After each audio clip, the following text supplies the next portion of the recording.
नमस्कार, मैं हूं शैलेंद्र सिंह और आप देख रहे हैं हमारा YouTube चैनल शब्द शब्द शैलेंद्र सिंह। आज बात करेंगे अखिलेश यादव और मायावती के बीच छिड़े घमासान की, जिसकी वजह है 2019 का लोकसभा चुनाव। वीडियो में आगे बढ़ने से पहले आपसे एक छोटी सी अपील है कि अगर आपने हमारा चैनल सब्सक्राइब नहीं किया है तो सब्सक्राइब कर लीजिए, वीडियो को अंत तक देखिए और अच्छा लगे तो लाइक, शेयर और कमेंट भी कीजिए। शुक्रिया।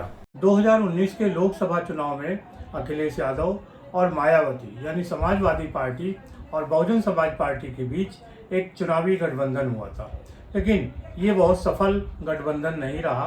दोनों ही दलों को मिला के 15 सीटें मिली थी, जिसमें से 10 सीटें बहुजन समाज पार्टी के खाते में गई थी और समाजवादी पार्टी को लोकसभा की 5 सीटों पर सफलता मिली थी। इसके बाद दोनों ही दलों का एक गठबंधन टूट गया और इसके टूटने की वजह क्या थी, ये ना तो मायावती ने कभी बताया था और ना ही अखिलेश यादव ने। इसके बाद बहुत सारा समय बीता। 2022 का उत्तर प्रदेश का विधानसभा चुनाव हुआ, फिर 2024 का लोकसभा चुनाव हुआ। 2024 के लोकसभा चुनाव में समाजवादी पार्टी को भारी सफलता हासिल हुई। 37 सांसद समाजवादी पार्टी के जीते। 37 सीटें जीतकर समाजवादी पार्टी ने इतिहास में, जब से उसकी स्थापना हुई है, सबसे बेहतर प्रदर्शन लोकसभा चुनाव में किया है। और दूसरी तरफ जो बहुजन समाज पार्टी, उसका सबसे खराब प्रदर्शन 2024 के लोकसभा चुनाव में रहा है। बहुजन समाज पार्टी का जो मत प्रतिशत है वो 19 से घट के 9 हो गया, यानी 10% वोट की कमी हुई और जिसके कारण लोकसभा में एक भी सीट बहुजन समाज पार्टी को नहीं मिली। इसके चलते बहुजन समाज पार्टी की लोकसभा चुनाव में ये हालत क्यों हुई, इसको लेके बहुजन समाज पार्टी की नेता मायावती ने विचार विमर्श शुरू किया, चिंतन मनन शुरू किया। वहाँ पर ये लगा कि कुछ जो अति पिछड़ी जातियाँ हैं और दलित जातियाँ हैं, वो बहुजन समाज पार्टी का साथ छोड़कर जो इंडी गठबंधन था कांग्रेस और समाजवादी पार्टी का, उसके साथ चली गई। इसका कारण ये था कि कांग्रेस और समाजवादी पार्टी के गठबंधन ने ये समझाने में सफलता हासिल कर ली कि अगर भारतीय जनता पार्टी को 400 से अधिक सांसद मिले तो वो संविधान को बदल के आरक्षण को खत्म कर देगी। समाजवादी पार्टी और कांग्रेस ने जो दूसरा नैरेटिव बनाया वो ये था कि बहुजन समाज पार्टी को वोट देने का मतलब है कि भारतीय जनता पार्टी को वोट देना। उन्होंने बहुजन समाज पार्टी को भारतीय जनता पार्टी की बी टीम के रूप में स्थापित कर दिया। इसके कारण जो बहुजन समाज पार्टी का वोट है वो घट गया।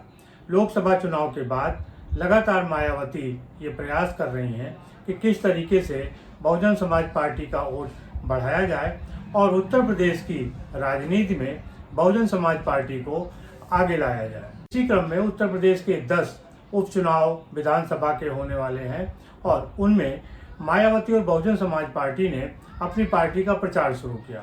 इस प्रचार को करने के लिए मायावती ने एक बुकलेट छपवाई और उस बुकलेट के माध्यम से उन्होंने अपने वोटर को ये बताना चाहा कि 2019 का जो लोकसभा चुनाव था उसके बाद समाजवादी पार्टी और बहुजन समाज पार्टी का गठबंधन क्यों टूटा।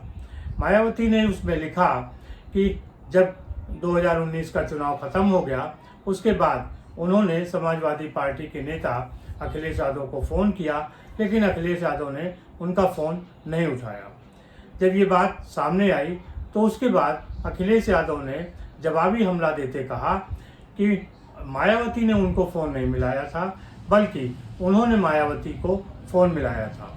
अब दोनों ही दलों की तरफ से ये बात साबित करने की कोशिश होने लगी कि मायावती ने फ़ोन मिलाया था पहले या अखिलेश यादव ने।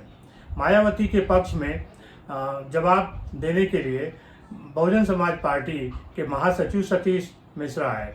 सतीश मिश्रा ने कहा कि पहले जो पार्टी के कार्यालय स्तर पर फ़ोन किया गया, उसके बाद खुद सतीश मिश्रा ने फ़ोन किया, तब भी न तो उनका फ़ोन उठा और न ही अखिलेश यादव ने मायावती को दोबारा फ़ोन किया। अब अखिलेश यादव से जब इस बारे में पूछा गया तो उन्होंने साफ साफ जवाब नहीं दिया, लेकिन उनका कहना था कि हमने कभी भी मायावती का फ़ोन इग्नोर नहीं किया।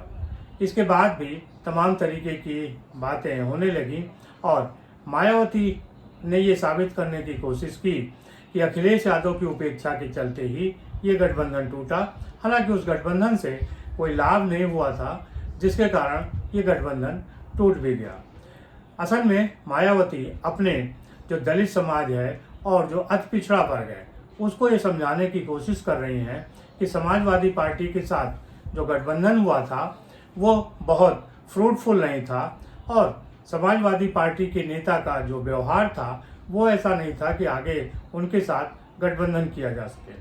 मायावती ने अपने नेताओं कार्यकर्ताओं को संदेश देते कहा कि समाजवादी पार्टी के साथ 2 बार बहुजन समाज पार्टी ने चुनावी गठबंधन किया। 1993 में जब मुलायम सिंह थे, काशीराम थे, उस समय गठबंधन हुआ था, लेकिन उस गठबंधन में बहुजन समाज पार्टी को धोखा मिला और 1995 का गेस्ट हाउस कांड हुआ, जिसमें मायावती को मारने की कोशिश समाजवादी पार्टी के द्वारा की गई। ये जो गेस्ट हाउस कांड है, इसको लेके तमाम टीस बहुजन समाज पार्टी के लोगों और खुद मायावती के दिल में है। लेकिन इन तमाम विरोधों को भूलते हुए 2019 में भारतीय जनता पार्टी को रोकने के नाम पे बहुजन समाज पार्टी और समाजवादी पार्टी के बीच एक गठबंधन हुआ। उस समय ये माना गया था कि ये गठबंधन इतना ताकतवर गठबंधन है कि इसके बाद भारतीय जनता पार्टी को उत्तर प्रदेश में बुरी हालत हो जाएगी। लेकिन जब चुनाव परिणाम आए तो ऐसा कुछ साफ साफ नहीं हुआ। सिर्फ भारतीय जनता पार्टी को 16 सीटों का नुकसान हुआ, जिसमें 15 सीटें समाजवादी पार्टी और बहुजन समाज पार्टी के खाते में गई थी। उससे ज़्यादा नुकसान 2024 के लोकसभा चुनाव में हुआ, जब कांग्रेस और समाजवादी पार्टी का गठबंधन हुआ था। हालांकि इंडी गठबंधन जब बन रहा था उस समय मायावती को भी उस गठबंधन का हिस्सा बनाने का पूरा प्रयास कांग्रेस के नेताओं ने किया, लेकिन मायावती उस गठबंधन का हिस्सा नहीं बनी। इसके बाद इन लोगों ने मायावती के खिलाफ एक अभियान शुरू किया और ये कहा कि मायावती भारतीय जनता पार्टी की बी टीम के रूप में काम कर रही हैं, लिहाजा जो वोट भारतीय जनता पार्टी के विरोध में बहुजन समाज पार्टी को मिलेगा उसका लाभ भाजपा को ही मिलेगा। ऐसे में एक नैरेटिव बना और बहुत सारी संख्या में जो बहुजन समाज पार्टी का वोटर था उसने बहुजन समाज पार्टी से किनारा किया और कांग्रेस समाजवादी पार्टी के गठबंधन को वोट दिया। नतीजा ये हुआ कि भारतीय जनता पार्टी की सीटें घट के 33 रह गईं और समाजवादी पार्टी की सीटें बढ़ के 37 हो गईं। इस तरीके से जो सबसे बड़ा दल था भाजपा, जो 80 सीटें जीतने का वादा कर रहा था, वो उत्तर प्रदेश में दूसरे नंबर का दल बन गया और कांग्रेस जिसके पास 1 सीट थी उसने 6 सीटें लाके तीसरे नंबर का वो दल बन गया।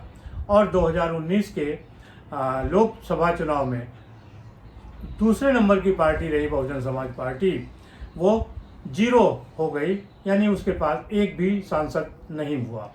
इस बात को मद्देनज़र रखते हुए अब मायावती ने दोबारा से उत्तर प्रदेश में अपने जो सूत्र हैं, जो अपना जनाधार है, उसको बढ़ाने का काम किया है।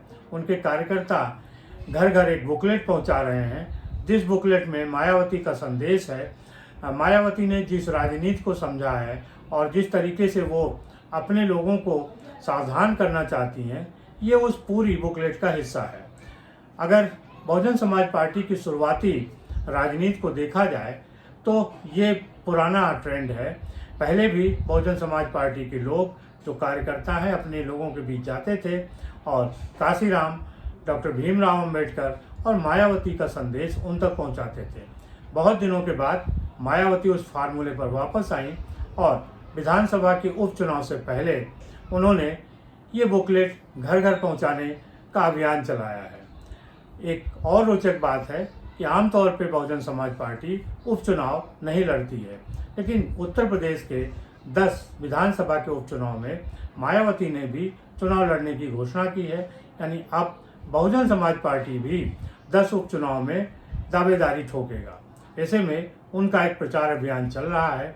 अब देखना है कि इन चुनाव में बहुजन समाज पार्टी की स्थिति क्या होती है और किस तरीके का उनका प्रदर्शन होता है। असल में 2027 की जो लड़ाई है उत्तर प्रदेश विधानसभा की, वो बड़ी लड़ाई है और उसमें बहुजन समाज पार्टी अपने को आगे लाना चाहती है। दूसरी तरफ जो सबसे ताकतवर पार्टी के रूप में समाजवादी पार्टी उभरी है लोकसभा चुनाव के बाद, उसे लगता है कि अगर वो इसी तरीके का प्रदर्शन दोहरा ले गई तो 2027 में उसे उत्तर प्रदेश में सरकार बनाने से कोई रोक नहीं पाएगा। इसको लेके मायावती और अखिलेश यादव के बीच आपसी खींचतान है। दोनों ही दल ये चाहते हैं कि भारतीय जनता पार्टी के विकल्प के रूप में उनके दल को देखा जाए। अब ये देखना है कि उपचुनाव में दोनों दलों की क्या स्थिति होती है और उसके बाद किस तरीके के समीकरण आगे बनते हैं। 2027 में अभी समय है, तब तक बहुत सारे राजनीतिक समीकरण बने और बिगड़ेंगे। देखना है कि इन चुनावों का क्या परिणाम होता है। बहुजन समाज पार्टी और समाजवादी पार्टी के जो नेता हैं वो किस तरीके से इनको लेते हैं। बहुत शुक्रिया, धन्यवाद।